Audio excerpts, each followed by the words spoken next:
बारामतीच्या पोटनिवडणुकीमध्ये सर्वाधिक चर्चेत राहिलेला पक्ष कुठला असेल तर तो म्हणजे काँग्रेस। अगोदर उमेदवारी जाहीर करून काँग्रेसनं सर्वांचं लक्ष वेधून घेतलं। त्यानंतर ही उमेदवारी मागे घेण्यासाठी काँग्रेसला विनंती करण्यामध्ये राष्ट्रवादीचे 2 दिवस गेले आणि आज अर्ज मागे घेण्याच्या अखेरच्या दिवशीही काँग्रेसच्याच भूमिकेकडे सर्वांचं लक्ष राहिलं। अखेर काँग्रेसनं या पोटनिवडणुकीतून माघार घेतली, मात्र त्यापूर्वी पडद्यामागे अनेक घडामोडी घडल्या। याचाच आढावा घेऊया या स्पेशल रिपोर्टमधून। या निवडणुकीमध्ये आम्ही आमचा उमेदवार जो आहे तो तिथे बारामतीमध्ये उभा राहणार नाही, करिता आम्ही आमच्या उमेदवाराची माघार जी आहे ती घेत आहोत। ही 2 वाक्य ऐकण्यासाठी गेल्या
3आमची भावना म्हणण्यापेक्षा आम्हाला, विशेष करून मला तर नाही पण प्रदेशाध्यक्षांना अनेकांचे फोन आलेत, सत्ताधारी पक्षातील म्हणा किंवा उपमुख्यमंत्री ज्या आता निवडणूक लढत आहेत सुनीत्राजी पवार, आणि यांचाही फोन होता। एकूण आमच्या सगळ्या लोकांची भावना लक्षात घेता इकडे निवडणुकीमधून या निवडणुकीमध्ये पुढे जाणं हे थांबवावं अशा प्रकारची भावना, भूमिका दिसली। त्यामुळे आमच्या सगळ्या लोकांचं एकमत झालं। विजय वडेट्टीवारांनी नागपुरातून ही घोषणा केल्यानंतर बारामतीत काँग्रेसच्या गोटात उलटसुलट चर्चा सुरू झाल्या। वडेट्टीवारांच्या या प्रतिक्रियेनंतर आम्ही काँग्रेसचे उमेदवार आकाश मोरे यांना गाठलं, मात्र त्यांच्यापर्यंत हा निरोप अजून पोहोचलाच नव्हता। उमेदवारी मागे घेण्याचे संकेत तर त्यांना मिळाले होते, पण वडेट्टीवारांचा बाईट त्यांच्यासाठी पुरेसा नव्हता। ते वाट बघत होते ते प्रदेशाध्यक्षांच्या अधिकृत सूचनेची। माझी जी उमेदवारी आहे ती आदरणीय सपकाळ साहेबांच्या माध्यमातून झालेली आहे, जे आमचे प्रदेशाध्यक्ष आहेत, सर्व काँग्रेस कमिटीचे ते प्रमुख आहेत महाराष्ट्रातल्या, आणि त्या पद्धतीने जे काही सपकाळ साहेबांच्या माध्यमातून जो काही निर्णय येईल तो निर्णय मला मान्य राहील। वडेट्टीवार आणि मोरे यांच्या या प्रतिक्रिया ऐकून संभ्रम अधिकच वाढला। त्यामुळे दुपारी 2 वाजता होणाऱ्या प्रदेशाध्यक्ष हर्षवर्धन सपकाळांच्या पत्रकार परिषदेकडे सर्वांचं लक्ष लागलं होतं। अखेर सपकाळांनी माघारीची घोषणा करत हा गोंधळ ऑफिशियली संपवला।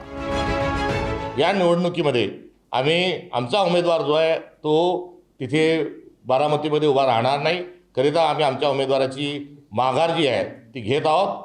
आणि मोठी लढाई जी आहे ही मोठी लढाई 2029ला ही होणार आहे। ही सभ्यतेच्या सुसंस्कृतपणाच्या अनुषंगानं या निवडणुकीतून आमचे जे उमेदवार आहेत आकाश मोरे हे माघार घेतील अशा प्रकारची त्यांना सूचना देण्यात आलेली आहे। सपकाळांनी पत्रकार परिषदेत ही घोषणा करताच आकाश मोरे अर्ज माघारी घेण्यासाठी निघाले। मला इतक्या दिवस पाठिंबा देणारे आमचे महादेवजी जानकर असतील, विशेष करून आमचे बाळासाहेब आंबेडकर ज्यांनी मला आत्तापर्यंत फोन करून सतत सपोर्ट केला, ते असतील, सर्व आमच्या महाविकास आघाडीला सर्व पक्षांचे मी जनतेचे खूप खूप आभार मानतो।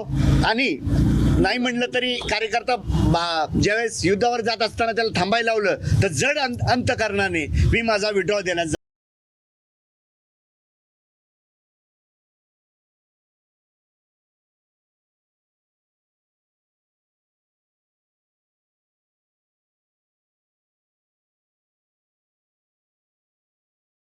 महाराष्ट्र संस्कृती नावाचा एक शब्द त्यांनी जो वापरला तो देखील शब्द या ठिकाणी कुठेतरी खरोखर जर संस्कृती असेल आणि विकृतीला मूठमाती द्यायची असेल तर त्या अनुषंगानं एक फक्त त्याला कुठेतरी साथ दी आहे ती तेवढ्या वाक्यापुरतीच देणं या ठिकाणी उचित आहे. त्यांचा फोन आला होता, मात्र त्यांच्या फोनचा येण्याचा आणि निर्णयाचा कुठेही दुरान्वय संबंध नाही. त्यांनी फोन तशा प्रकारचा विनंतीचा केला होता.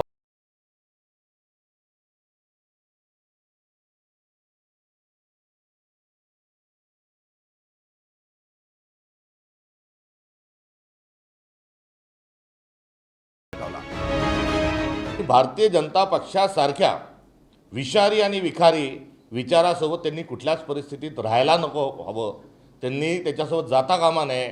ही देखील काँग्रेस पक्षाची असणारी गतकाळातली आणि आताची भूमिका आणि भावना आहे. त्यांच्या या भूमिकेचा आम्ही सातत्याने विरोध केला आहे. यावेळेसही आमची तीव्र स्वरूपाची या संदर्भातला असणारा आक्षेप हरकत ही तशीच्या तशीच आहे.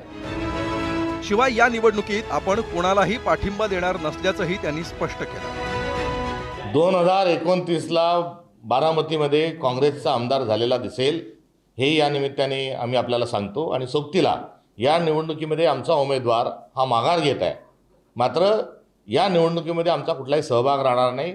आम्ही निवडणुकीतून माघार घेत आहोत, आम्ही कोणालाही पाठिंबा देत नाही. सपकाळांची ही पत्रकार परिषद संपल्यानंतर सुरू झाल्या काँग्रेसचे आभार मानणाऱ्या प्रतिक्रिया. प्रदेश राष्ट्रवादी काँग्रेस पक्षाचा अध्यक्ष म्हणून काँग्रेसचे देशाचे अध्यक्ष खरगेजी, आदरणीय सोनियाजी, राहुलजी या सर्वांचेच मी मनापासून सुप्रिया बहिणी, प्रफुल्लभाई, राष्ट्रवादी काँग्रेस पक्षाच्या वतीने आमचे युवा खासदार पार्थ पवार या साऱ्यांच्या वतीने त्यांचे मी मनापासून या ठिकाणी आभार मानू इच्छितो आहे. आता कुठेतरी आम्हाला पण मनाला बरं वाटतं की सगळेच पक्ष एकत्रित येऊन दादांसाठी ही निवडणूक लढतील आणि भविष्यात त्यांच्या पण पक्षाचे काय कुठले प्रॉब्लेम वगैरे असतील, अडचणी असतील, त्याच्यात आम्ही त्यांना नक्कीच साथ देऊ. काँग्रेसचे मी मनापासून खूप खूप आभार मानतो. हर्षवर्धन सपकाळ जे अध्यक्ष आहेत महाराष्ट्राचे, त्यांना फोन केला, त्यांना विनंती केली आणि मग त्यांनी जे आहे त्या विनंतीला मान देऊन या निवडणुकीतून माघार घेतली. त्याबद्दल काँग्रेसच्या नेत्या सोनिया गांधी, राहुल गांधी, खरगे साहेब, हर्षवर्धन त्या सगळ्यांचे आणि ज्यांनी माघार घेतली ते उमेदवार त्या सगळ्यांचे मी पुन्हा एकदा आभार.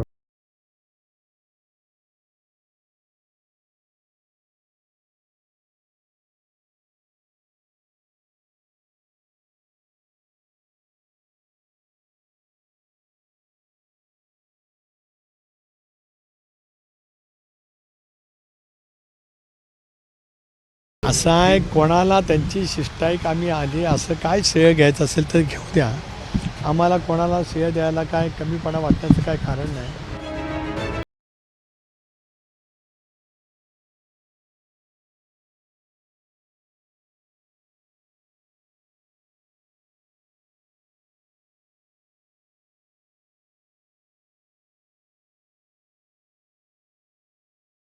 कायम ठेवलेला आहे, क्योंकि मी त्या दिवशीही पण सांगितला होता की आज तुम्ही बघू शकता लोकशाही राहिलेली नाही आहे आणि जरी लोकशाही वाचवायची आहे तो फक्त माझा एक राष्ट्रीय पक्षच आहे जे आज इथे उमेदवारी करत आहे, स्वराज्य शक्ती सेना. मी एकच मागणी केली होती की अजितदादाची जे FIRचा विषय सुरू आहे ते आम्हाला द्या तुम्ही, तर मी माघार घेते. क्योंकि जरी ज्यांची आज पोटनिवडणूक आहे आणि त्यांच्या नामाची आज पोटनिवडणूक आहे, त्यांची बारामतीमध्ये त्यांची पोटनिवडणूकमध्ये जरी आपण त्यांना न्याय देऊ शकत नाही तर आपण लढू कसं शकतात. काँग्रेसनं घेतलेल्या या माघारीनंतर